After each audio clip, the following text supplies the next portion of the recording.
بسم اللہ الرحمن الرحیم الحمدللہ رب العالمین وصلی اللہ علی محمد وآلہ الطاہرین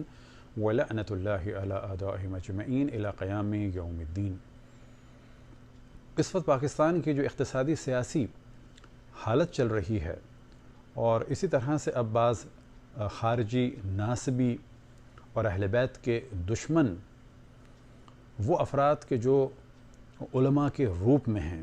انہوں نے مزید پاکستان کی صورتحال کو خراب کر دیا ہے۔ اور یہ ذہن میں رہے کہ ابھی جو ایک پریس کانفرنس ہوئی وفاق العلماء مدارس اہل سنت کی جانب سے کہ جنہوں نے اپنے اوپر بڑا ظلم کیا ہے بعض باتیں کر کے، کہ وہ ہم خود بیان کر دیتے ہیں بعد میں، لیکن سب سے پہلے ذہن میں رہے کہ انہوں نے چند اعتراضات کیے، جن میں سے ایک اعتراض یہ تھا کسی ملک کی جانب سے، اور اشارہ تھا ایران کی جانب سے۔ تو یاد رکھیں کہ ایران اگر داخل ہوا شام میں تو حضرت زینب سلام اللہ علیہا کے روضے کو بچانے کے لیے داخل ہوا، اگر حزب اللہ داخل ہوئی تو حضرت زینب سلام اللہ علیہا کے روضے کو بچانے کے لیے داخل ہوئی۔ لیکن سوال یہ پیدا ہوتا ہے اب جتنے مولوی بیٹھے ہیں جو رسول اللہ صلی اللہ علیہ وسلم کا نام مس یوز کرتے ہیں، اور یہ اور بات ہے کہ سیاہ ستہ جو ہے رسول اللہ کی توہین سے بھری ہوئی ہے اور اس کو آپ صحیح ترین کتابیں کہتے ہیں، سوال یہ پیدا ہوتا ہے آپ نے اس وقت کتنے بیان دیے حضرت زینب سلام اللہ علیہا کے روضے مبارک کے دفاع کے لیے؟ آپ کی غیرت کہاں گئی تھی؟ آپ تو بڑے طرفدار ہیں اہل بیت کے اور اصحاب کے، شیعہ تو کافر ہیں۔ سوال یہ پیدا ہوتا ہے آپ جتنے مولوی بیٹھے تھے آپ میں سے کتنے حضرت زینب سلام اللہ علیہا کے دفاع کرنے والے تھے؟ آپ میں سے کتنے حضرت زینب سلام اللہ علیہا کا دفاع کیا؟ اور اگر آج آپ پریشان ہیں تو یاد رکھیں وہ اسی وجہ سے پریشان ہیں کہ حزب اللہ نے اور ایران نے حضرت زینب سلام اللہ علیہا کے روضوں کا دفاع کیا۔ جب عراق میں حملے ہوئے اور وہاں پر کربلا اور نجف پر خطرے میں تھے، اور جب IS والے کہہ رہے تھے کہ ہم کربلا منجس کو، یعنی جو کربلا پلیت جگہ ہے اس کو ہم ختم کریں گے اور نجف کو برباد کریں گے، تو اس وقت آپ میں سے کتنوں نے بیان دیے تھے؟ خصوصاً عوام اہل سنت کو چاہیے کہ ان 5-6 مولویوں کے اگر ان کے کوئی بھی بیانات ہیں تو دیکھیں اور پوچھیں کہ تم نے کب دفاع کیا تھا امام حسین کا، رسول اللہ کا، اور اس وقت شام میں حضرت زینب سلام اللہ علیہا کا۔ اب اگر شیعوں نے دفاع کیا تو پاکستان کی ایجنسیوں کو بھی پرابلم ہو رہا ہے رسول کی نواسی کی قبر مطہر کے دفاع کے لیے، اور ان خبیث مولویوں کو بھی پریشانی ہو رہی ہے کہ جو ناصبی ہیں، خارجی ہیں اور دشمن اہل بیت ہیں۔ اب یاد رکھیں کہ جو سچویشن ہوئی ہے، یہ آصف جلالی صاحب نے جب حضرت فاطمہ سلام اللہ علیہا کو کہا کہ وہ غلط ہیں تو اس کے بعد شیعہ سنی دونوں نے اعتراض کیا، اور یاد رکھیں کہ اہل سنت اعتراض کرنے والے تعداد کے اعتبار سے زیادہ تھے، اور جتنے سخت اور گالیوں والے الفاظ علماء اہل سنت نے استعمال کیے وہ کسی بھی شیعہ نے استعمال نہیں کیے۔ تو یہ کہنا کہ یہ حالات ایک پلاننگ کے تحت ہوئے ہیں، تو یہ حالات آپ لوگوں نے پلاننگ کے تحت جان بوجھ کے خراب کیے ہیں اور کرنا چاہ رہے ہیں۔ اب آپ دیکھیں کہ جب آپ سے آصف جلالی کا دفاع نہ ہو پایا، اور آپ میں سے بہت بڑی تعداد، کیونکہ خود ہم اہل سنت کے علماء سے بعض سے کانٹیکٹ میں ہیں، کہ جنہوں نے بعض نے خود اقرار کیا کہ بھئی یہ والی بات تو خود ہمارے گلے میں پڑ گئی، چھیڑا تو حضرت فاطمہ سلام اللہ علیہا کی عصمت کو تھا، لیکن پبلک کو پتہ چل گیا کہ کوئی نہ کوئی معاملہ حضرت فاطمہ اور جناب ابوبکر کے درمیان ڈسپیوٹ تھا تو ضرور۔ اب یہ ڈسپیوٹ کا پتہ ہونا یاد رکھیں کہ ہمارے لیے بہت فیور میں گیا ہے۔ آپ لوگ بعد میں سمجھے کہ آپ نادانی کر گئے ہیں، اور اس کے بعد آپ نے دوسری نادانی اب کر دی ہے، لیکن اس نادانی کا ذکر کرنے سے پہلے ہم توجہ دلاتے چلیں کہ جتنے ادیان ہیں ان کا احترام ہے، کسی کو بھی قتل کرنا کسی وجہ سے بالکل غلط ہے۔ ختم نبوت حق ہے، ختم نبوت کا انکار غلط ہے، لیکن اس بنیاد پہ بھی کسی کو قتل کرنا بالکل غلط ہے۔ اسی طریقے سے ذہن میں رکھیں کہ ختم نبوت اور توہین رسالت کا دفاع تو بہت واضح بات ہے کہ آپ لوگوں نے اپنے آپ کو بہت مشکل میں ڈال دیا ہے، آپ کا حق ہی نہیں بنتا۔ توہین رسالت سے تو کتب اہل سنت بھری ہوئی ہیں کہ جن میں ایک موضوع کافی ہے کہ رسول اللہ صلی اللہ علیہ وسلم پر خودکشی کی تہمت لگائی گئی۔ آپ کیوں نہیں ڈسکس کرتے کہ رسول اللہ صلی اللہ علیہ وسلم کو زہر دیا گیا اور قتل کیا گیا؟ وجہ کیا ہے کہ آپ کو معلوم ہے کہ جب لوگوں کو پتہ چلے گا کہ رسول اللہ صلی اللہ علیہ وسلم کو زہر دیا گیا اور قتل کیا گیا تو لوگ سوال کریں گے کیوں، کیا، کب، کیسے، کس نے، اور انہی چیزوں سے ڈرتے ہیں۔ اسی وجہ سے آپ لوگوں نے کبھی کوشش نہیں کی کہ رسول اللہ صلی اللہ علیہ وسلم کے یوم وصال کو یا شہادت کو یا وفات کو منائیں۔ اب جو آپ نے اعلان کیا ہے کہ 18 ذی الحجہ کو حضرت عثمان کی آپ شہادت منائیں گے، تو بہت ہی اچھا یہ آپ نے کام کیا ہے، اور یاد رکھیں کہ آپ کے جو بڑے علماء اگر وہ سلفی اور وہابی تھے وہ تو حرام سمجھتے ہیں دن منانا، تو آپ کیوں منا رہے ہیں؟ آپ حرام کام کرنا چاہ رہے ہیں۔ اور اگر آپ بریلوی مکتب سے ہیں تو آپ کے بڑوں نے تو کبھی ان کا نہیں منایا، اور یوں نہیں منایا کہ وہ سادے تھے یا یہ کہ وہ عقل نہیں رکھتے تھے اور آپ زیادہ عقل میں ہیں. وہ بڑے عقل مند تھے آپ سے زیادہ، کیونکہ وہ جانتے تھے کہ جب حضرت عثمان کی شہادت کا دن منایا جائے گا تو بالآخر لوگ سوال کریں گے کس نے مارا. خود بخود گفتگو آئے گی کہ حضرت عائشہ فرماتی تھیں اقتلوا ناصل فقط کفرا، خود بخود گفتگو آئے گی ان کو قتل کرنے والے اصحاب تھے. آپ نے حضرت عثمان کی شہادت کا اعلان کر کے یاد رکھیں کہ عید غدیر کو خراب نہیں کیا، بلکہ عید غدیر کی شان کو آپ نے بڑھا دیا. وہ کس طرح سے کہ لوگ اب خود سوال کریں گے کہ حضرت عثمان کے قتل کے پیچھے اسباب کیا تھے اور وہ افراد کون تھے. آپ نے اپنے آپ کو اپنی نادانیوں سے خطرے میں ڈال دیا ہے. اب انشاءاللہ ہر روز کی بنیاد پر ہم حضرت عثمان کے مصائب بھی بیان کریں گے اور ان کے قاتلوں کا ذکر بھی کریں گے. اب یہ آپ کی ذمہ داری ہوگی کہ قاتل اور مقتول دونوں کو رضی اللہ کہیں یا کسی ایک کو کہیں، لیکن اتنی بات واضح ہے کہ ان کے قاتل سب کے سب اصحاب تھے.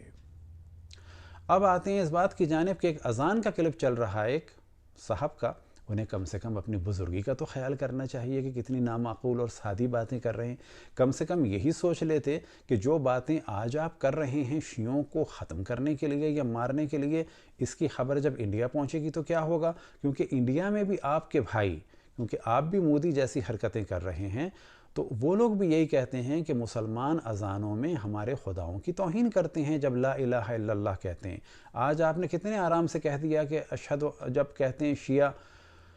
وہ خلیفتہ بلا فصل، تو یہ گالی دیتے ہیں. اس میں کون سی گالی ہو گئی؟ کیا آپ کے علماء اہل سنت خصوصاً اس دور کے علامہ طاہر القادری صاحب نے نہیں کہا ہے کہ رسول اللہ صلی اللہ علیہ وآلہ وسلم کی خلافت الہی ہے جس کا تعلق ولایت سے ہے، اور وہ 12 ائمہ مولا امیر المومنین سے لے کے امام حسن، امام حسین سے امام زمان تک، اور یہ 4 خلفاء جو ہیں خلفاء سیاسی ہیں؟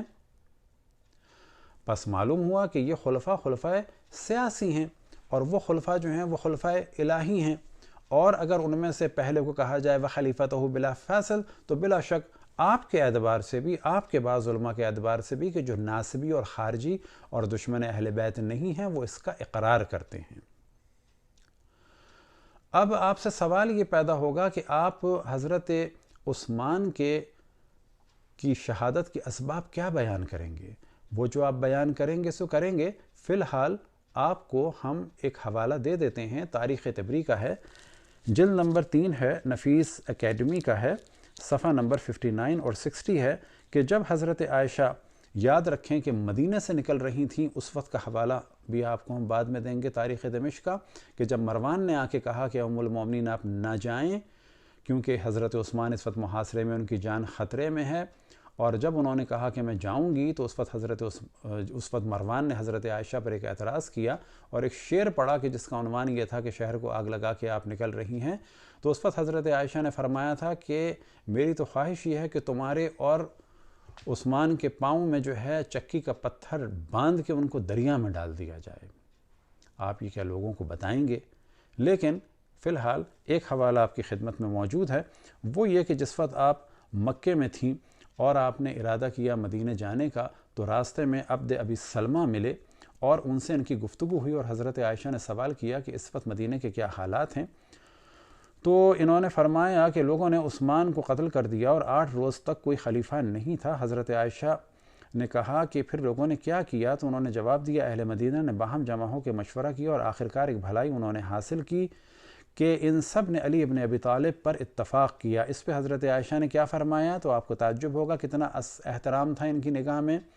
اصحاب کا، کتنا احترام تھا ان کی نگاہ میں چوتھے خلیفہ کا. کاش یہ زمین و آسمان اس سے قبل باہم ہو جاتے، یعنی آسمان زمین پر گر جاتا. جو اصل عربی کے الفاظ ہیں وہ یہ ہیں.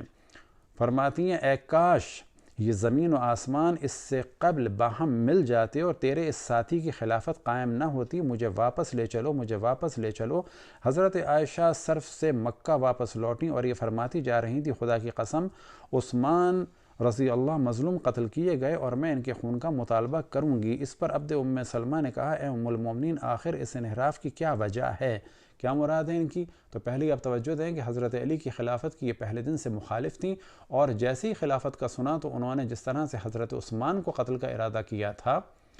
اور جس طرح سے ان کی جان کو خطرے میں ڈالا تھا، بالکل اب انہوں نے مولا امیر المومنین کے خلاف ایک پالیسی بنائی کہ میں عثمان کے خون کا انتقام لوں گی۔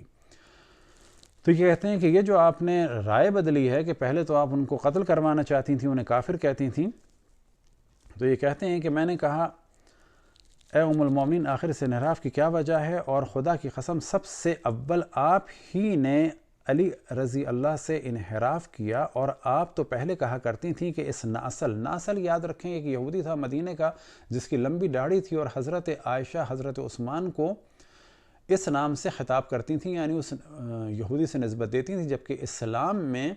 کسی کے لیے بھی توہین آمیز نام دینا اور القاب دینا یا اس کی جڑیں رکھنا بالکل ایک مناسب کام نہیں مانا گیا۔ لیکن حضرت عائشہ ایک صحابی رسول کو ایک یہودی سے نسبت دیتی تھیں۔ یہ فرماتے ہیں پہلے تو آپ کہا کرتی تھیں کہ اس ناسل کو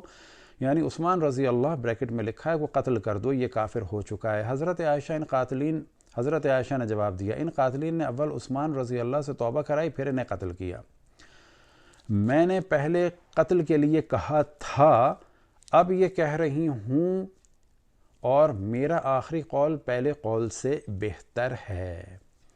اب اس کے بعد جو ہم نے ہائی لائٹ کیا ہے اور بیچ میں آپ اس کو چاہے تو تفصیل سے پڑھیں تاکہ اور ان میں اضافہ ہو۔ اس کے بعد حضرت عائشہ مکہ لوٹی اور مسجد دروازے پر پہنچ کر سواری سے اتری اور حتیم جانے کا ارادہ کیا۔ وہاں ان کے لیے پردہ لگایا گیا اور ان کے پاس لوگ آ کر جمع ہو گئے۔ حضرت عائشہ نے لوگوں سے فرمایا عثمان رضی اللہ مظلوم قتل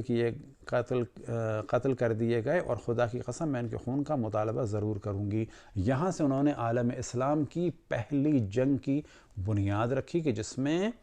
ہزاروں افراد مارے گئے۔ فگر میں اختلاف ہو سکتا ہے، 10,000 سے لے کے 36,000 تک کا اختلاف ہے کہ جو حضرت عائشہ کی قیادت میں اتنے مسلمان مارے گئے، جو عالم اسلام کی پہلی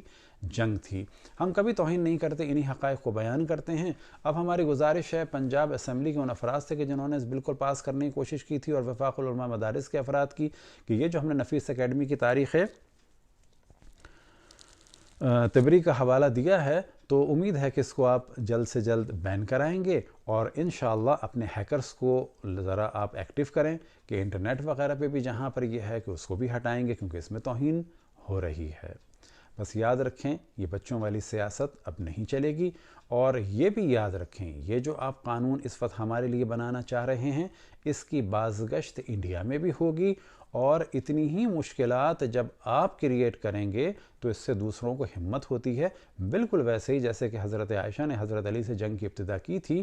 تو بعد میں معاویہ کو بھی محسوس ہوا کہ ہاں اٹ از پاسبل، یہ تو اچھا کام ہے، آسانی سے ہو سکتا ہے، تو پھر جمل کے بعد صفین ہوئی، اور صفین کے بعد نہروان ہوئی۔ تو یاد رکھیں کلچر کو دنیا کے خراب نہیں کرنا چاہیے، اور یہ بھی ہم بتاتے چلیں کہ الحمدللہ آپ لوگوں کی نادانیوں کی وجہ سے، آپ لوگوں کی بے وقوفیوں کی وجہ سے بہت بڑی تعداد اہل بیت علیہ السلام سے وابستہ ہو رہی ہے۔ اور یہ بھی ذہن میں رکھیں کہ آپ لوگ توہین رسالت کے قانون کے دعوے دار نہیں بن سکتے۔ توہین رسالت کا قانون بالکل صحیح ہے، لیکن جو صحائے ستہ کو صحیح کہتے ہوں وہ اس کے دعوے دار نہیں بن سکتے۔ اب گفتگو اصحاب کی توہین کی، امہات المومنین کی توہین کی بعد میں ہوگی۔ اب گفتگو ہوگی صرف توہین رسالت اور توہین خداوند تبارک و تعالیٰ پر، اور یہیں سے ہم تمام مومنین کو پیغام دیتے ہیں کہ بہت ہی ادب سے وقار کے ساتھ گفتگو کریں، پیجز بنائیں، ایکٹیو ہوں،